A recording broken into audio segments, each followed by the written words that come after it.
Hey, what's going on, friends and theme park fans? This is Silver Stix here for another Stix Top 6, where I count down the best and worst that theme parks have to offer. Disney's Hollywood Studios, a theme park inspired by and dedicated to film, television, music, and theater, all stylized to the golden age of Hollywood. However, originally back in 1989 when the park was first opened, it wasn't even called Hollywood Studios.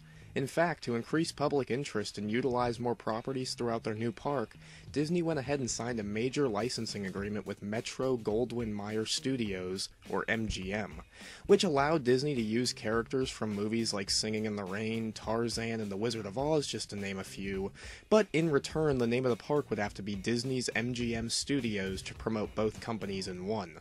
Luckily though, on January 7, 2008, following shortly after the closure of many of the park's sound stages and production facilities, Disney was able to distance themselves from MGM and officially rebrand their park into what it is today, the legendary Hollywood Studios.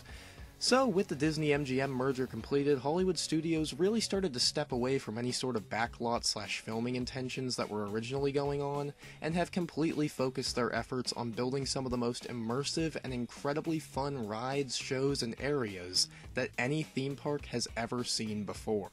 There are definitely some hits and some misses to be found here, and that's really what I wanted to talk to everyone about today, as we count down the absolute best and worst attractions at Disney's Hollywood Studios.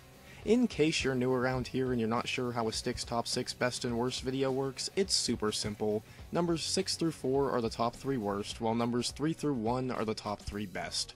Very easy stuff anyone can follow. So with all that out of the way, let's not waste any more time, and let's jump right in to today's countdown.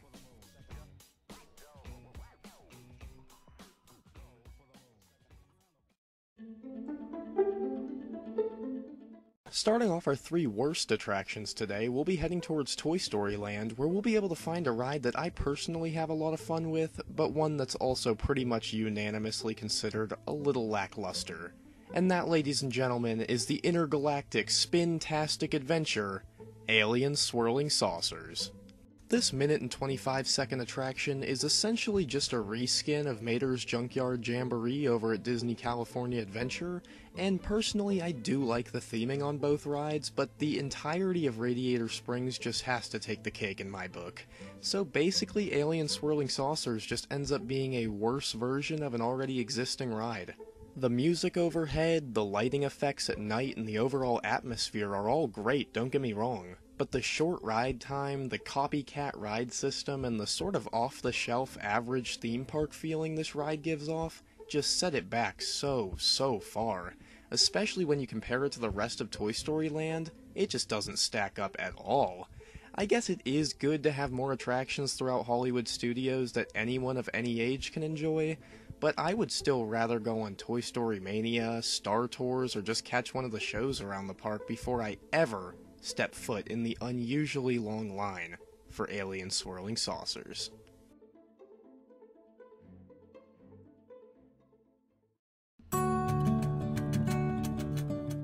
Dancing our way over to Sunset Boulevard, we'll be able to sit down and watch the Broadway-style musical Beauty and the Beast live on stage. And right off the bat, I should mention this is an attraction I hold a lot of nostalgia towards, so in my own opinion, this is still a fun show, but the average Disney guest might just find this one a little odd and underwhelming. The show debuted on November 22nd, 1991, and yeah, that right there is the problem.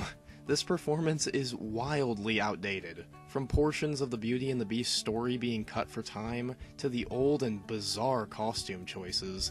There are just definitely some giant glaring issues that are hard to ignore, especially when shows like Voyage of the Little Mermaid and For the First Time in Forever are so much more advanced and fun, and they're in the same exact park.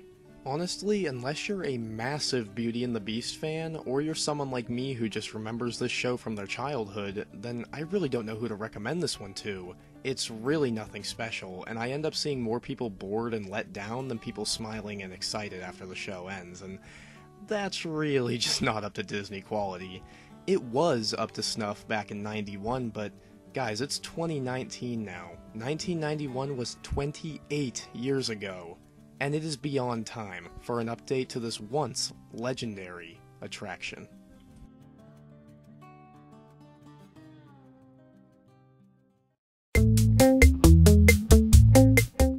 Alrighty folks, for our number one worst attraction in Hollywood Studios, we'll be heading over to Echo Lake to take a look at Star Wars Path of the Jedi. And you guys don't know how much it pains me to put anything Star Wars related on the worst list, let alone number one. But this attraction is just seriously pointless. It's a 10-minute film that shows off some of the best scenes and quotes from all the original Star Wars films leading up to The Force Awakens. There's no character meet and greets, there's no new footage that you'll only see here, and truly, there's just no real attraction to be found here. It's just a short film made up of movie scenes that anyone has already seen before. Really, I would just recommend watching the series at home and having a much more fulfilling experience in general, but I mean, I guess it's empowering and nostalgic watching it all play out all stitched together on the big screen. But for anyone who isn't a super Star Wars fan, you should probably prepare to have absolutely no idea what is going on the entire time. It's not immersive, it doesn't catch your eye at all. I swear Path of the Jedi is just in the park to take up space, and when you put it up against Star Tours or by God the almighty Galaxy's Edge, it just doesn't even compare. I really don't understand the point of the show, and I just think the theater it's in could be used for something much, much better. Maybe even just a better Star Wars show. Who knows?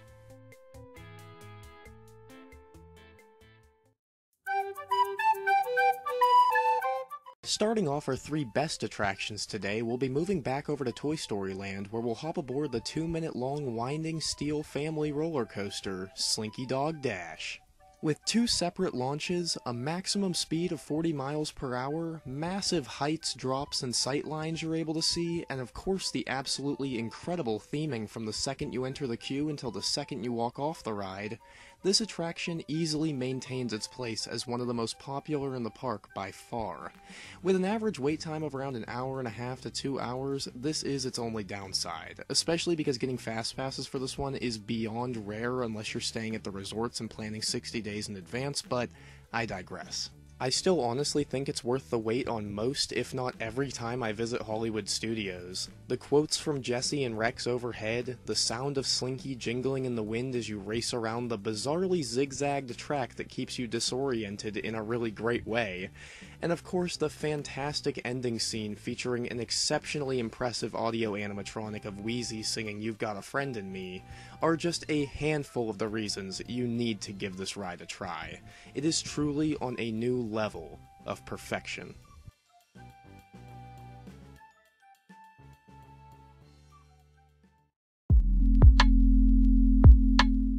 Falling back into Sunset Boulevard, we'll come across the true symbol of Disney's Hollywood Studios, the always exhilarating accelerated drop tower ride, the Twilight Zone Tower of Terror. Also known as the second tallest standing structure on Walt Disney World property at a whopping 199 feet in the air. This is undoubtedly the definition of a thrill ride. From the creepy walk through the queue, to the even creepier backstory about mysterious disappearances on the elevator, this attraction will have you trembling before you even take a seat and strap in. And then the ride itself features dark ride elements and projections that show ghosts and Twilight Zone symbolism, and of course this all leads up to the insanely intense 39-mile-per-hour drop tower section, including that massive 130-foot drop to frighten even the most hardcore of thrill seekers. However, don't be too intimidated by this one. The story and dark ride elements really do help keep your mind off the drop tower portion, so if you're a fan of the Twilight Zone or horror properties in general, then this ride will most likely be right up your alley. It's just really hard to judge if you'll be able to handle the Tower of Terror, but I have to at least recommend everyone give it a try. It's genuinely mind-blowing on every single level.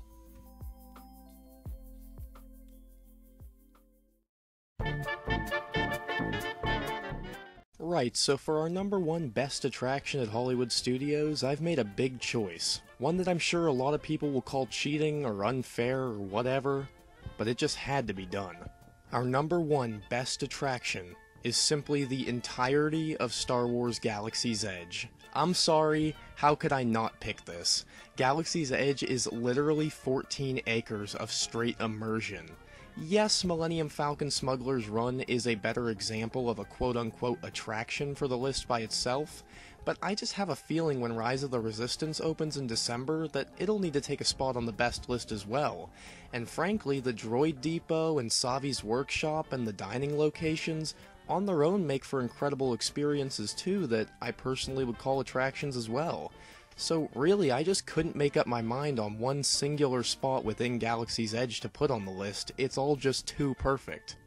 Truly, from the second you step into Batuu, it already feels like you're in one giant attraction, just filled with tinier ones. I mean, I can walk around meeting the characters, looking at droids or crashed ships, or listening out for transmissions while I just sit back and sip on some blue milk and people watch for a while, and I'll be just as happy doing that than hopping on something like Rock and Roller Coaster, which is just insane. Galaxy's Edge really is a totally different type of theme park experience, but I say that in the absolute best way possible. There is truly nothing like Galaxy's Edge, and at this point, you would be crazy to skip over it on any single trip to Disney's Hollywood Studios, regardless of the wait times.